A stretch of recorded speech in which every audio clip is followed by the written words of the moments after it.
My groceries held hostage because I didn't tip beforehand. I'm done. I use a delivery service that brings my groceries directly to my door. It's been a great help and saves tons of time. It's a dice roll whenever you order though, there are definitely some questionable people doing deliveries.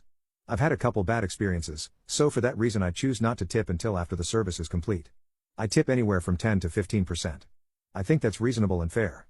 I usually tip more if I order heavy items like soda or bottled water. Really, I don't think tipping should exist at all.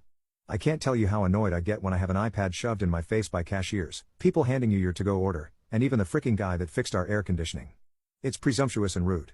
You're getting put in this awkward position where you're expected to subsidize the wages of people who've done the bare minimum in order to fulfill the service I've already paid for. Tips used to be reserved for people that went out of their way to do a great job. Anyway, I opened the door today to a lady with no groceries in hand who, instead of greeting me, abruptly asks if I'm planning on leaving a tip. I told her that I tip based on the service I receive, which means I have to tip after she finishes the delivery. This woman loudly sucks her teeth and tells me I'm not getting my order until I give a tip. She's very adamant that I tip her in cash. I asked her to deliver my groceries first and she flat out refuses. I just stared at her in shock. We stand in silence awkwardly until I told her that I've already paid for my order and it's her job to make sure I get it regardless of what I tip. Before I can even finish my sentence, this lady walks away, shuts her trunk, and drives off. I spent the next half an hour being bounced around from person to person on the customer service chat only to be told that I had to call in to resolve the problem. One disgruntled phone call later and I finally got my refund and my driver reported. I'm done with tipping.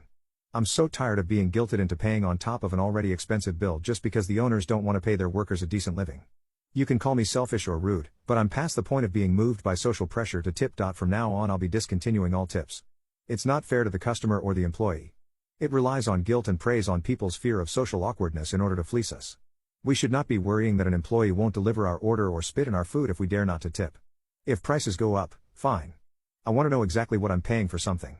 No more not mandatory but actually mandatory gratuity. If enough of us do it, tipped employees will be motivated to demand compensation from the people who should actually be paying. It's not the customer's responsibility to pay your staff. When I was around 10 or 11 years old, one of the maid's daughters, who was probably 13 or 14 at the time, had a pretty weird relationship with me. We both mutually liked each other, but the relationship just couldn't happen because my mother strictly forbid me to associate myself with any of the attendants or their family. We did some mild petting, I guess. She touched me and I played with her. I don't recall any sort of intercourse. Don't even think I was even old enough for that.